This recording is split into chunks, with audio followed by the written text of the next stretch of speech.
We have breaking news tonight out of the Middle East, where Israeli officials are vowing to respond after a deadly strike in the Golan Heights.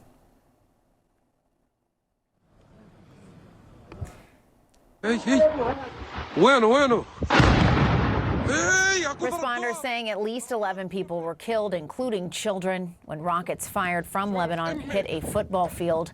We spoke with former Israeli Prime Minister Naftali Bennett last hour. He said both Hezbollah and Lebanon have effectively declared war on Israel, and Israel must now respond accordingly. The state of Lebanon essentially shot a rocket made in Iran. We know the name of the guy who shot it. His name is Ali Mahmoud Yahya. These rockets were made in Iran, Iranian rockets, 50 kilograms of a warhead, and it's time that we hit back. Jeremy Diamond is on the ground for us where this strike hit. Jeremy, we see it behind you there. What are you hearing about all of this? You know, Jessica, we arrived on the scene and the mood is very, very heavy here. The Israeli military now says that 12 people were killed, and these are all children and young adults between the ages of 10 and 20. Several dozen more were injured, some of them in very serious condition at local hospitals. But this is the deadliest incident since October 7th on civilians since the beginning of this conflict, according to the Israeli military. And there are now very real concerns that this could trigger a broader escalation in this conflict. But before we get to that, I do want to bring in Timur here, who actually lives right across from this soccer field where this strike actually happened. Timur, you were nearby, you heard the sirens, and you actually saw this rocket hit right here. Yeah, I did. I live about 50 meters across from the playground on the 4th floor, so I have a direct view of what happened here. I was just sitting on my desk. I got my notification, and like 2 seconds later, maybe less, I heard the sirens. I just rushed to the window, and not even 4 to 5 seconds. I opened the window. I was just looking straight. I saw it hit. I saw the kids panicking, running around, and that happened at around 6:18 p.m., something like that. And I just rushed straight here. I got here like 2 minutes later, and that's when I arrived to the scene. And I had like a clear vision of the impact and of the crater zone, so that's what I saw. And so you heard the warning sirens telling you that rockets were coming in, but it was just seconds. No, there's not enough time. It's impossible. If someone tells you otherwise, it's impossible. Even the impossible to get to no, it's shelter. just 4 to 5 seconds. What can you do in 4 to 5 seconds? You can do nothing. If I'm saying 5 seconds, maybe it's too long. I think it's 4 seconds, maybe less. Like the sirens were still going on. That's when I heard the impact and I saw it. And I saw the kids, like, you know, you're talking about kids and children here. There's also, they have reaction time. They're panicking, they're going to stress. They need much more time than that. Even if you have 5 seconds and you're completely aware of the situation, you wouldn't have enough time to react to this. And so once you saw that rocket actually hit, you came here. You came to the scene. Yeah, I did. And what did you see? Well, at first I saw the injured children running around. I saw blood. They didn't respond to us. They were panicking. I saw a lot of guys gathering here. Most of them didn't go down. I went down here, and I saw a lot of things that are way too gruesome to mention out of respect for the families. And we tried to help, but it was beyond our help. Like, there's nothing we can do.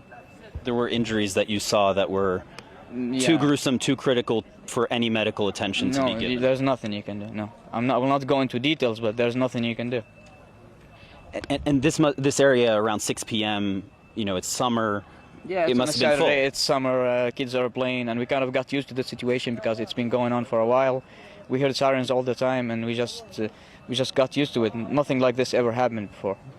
And tell me about this community. I mean, when we came out here, everyone is around, everyone is still up. It's very late at night, it's 2 in the morning, but everyone is still up. Everybody must feel very impacted. It's a very close-knit community.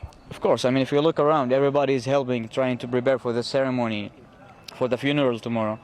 And because everybody knows everybody, and everybody is related to someone, and we know the kids, we know the children, all the families is well connected. So we stand together. in good or in bad, and this is what's happening right now. It's a dark day for our town. It's a tragedy that hit us all, and this day will be remembered for generations to come, and will go down in history. This is the most, and not just in our town, in the whole of the country. As you said, it's the deadliest attack since the 7th of October, and it happened in our small village. So. What is the feeling around here? Obviously, there's sadness. Is there anger as well with that? And where is that anger being directed? I don't know where the answer is. I mean, this anger is directed at the war in general, because in war there is no one is winning. We're all losing, and the longer it goes on, the more we're gonna lose, and we're helpless. There's not much that we can do. But I think there should be a response for what happened here today. And we will not go quiet until we get a response for what happened here, because these are our children. These are our children, And what happened here is unforgettable. Like, just look at it. They're just kids playing soccer, playing football here. And they didn't, if you look at the shelter, it's only like a few meters away, but I'm quite sure they didn't have enough time to get there, even if they acted like instantly. There was not enough time. Yeah. Thank you so much, Timur. Jessica, I do want to bring you closer to the scene here, because this is where you can see this crater right here is where that rocket actually struck. The Israeli military says that this was an Iranian-made rocket that they say is only in Hezbollah's arsenal. Hezbollah has denied responsibility for this attack, but the Israeli military says that they are clear that this was Hezbollah that carried out this attack. They say that the rocket was fired from a village in southern Lebanon, and they say that this was an Iranian rocket, that had a 50-kilo warhead attached to it. You can also see behind here there are bicycles. This scene is effectively frozen in time from the moment when this strike happened. And just to bring you over to this side, have my cameraman Hafsat pan around, you can see how close this is. That cinder block building right there is a safe space. That is where you rush to when you hear those sirens. And so just so devastating to see how close these children were to that shelter, but obviously with just a few seconds to be able to try and rush into there once they heard those sirens was simply not enough. And the results now, 12 people, according to the Israeli military, who are dead between the ages of 10 and 20, and an entire community here that is absolutely devastated. Yeah, Jessica? It is truly devastating news, Jeremy, and clearly just so heartbreaking for that whole community and these children who are just playing soccer to be targeted in that way. We know that Prime Minister Benjamin Netanyahu was still in the U.S. when this happened. He cut his trip short. He's now headed back. We're told he'll be convening with his war cabinet upon his arrival. What are you hearing about how the government might be responding to this?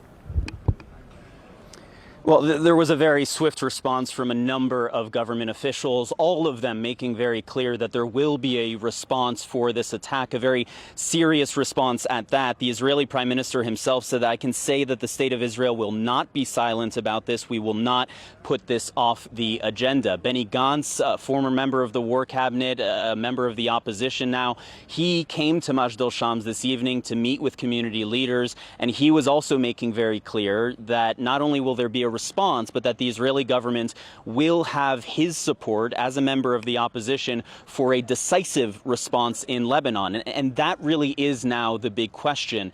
There have been fears, not only in Israel, but also in the U.S. government, that an incident like this, one with so many casualties, notably civilian casualties, and in this case, many of them being children, that an incident like this could potentially set off a very dangerous escalation, potentially lead to war. And that is certainly the question now, is whether or not the escalation, the response from Israel will be so severe that it could lead to that all-out conflict with Hezbollah, that all-out war with Hezbollah that so many have feared. At this hour, it is too premature to say whether or not that will happen. What is clear is that we've been hearing the sounds of jets buzzing above us. We are very close to the Lebanese border here. It is clear that the Israeli military will respond to this attack, which they say was carried out by Hezbollah. How severe that response will be will determine the course of things, will determine what the counter reaction from Hezbollah will be, and will determine whether or not we are headed for a very, very dangerous and deadly path. Jessica. All right. Jeremy Diamond, live from Golan Heights with new reporting there. Thank you so much for that.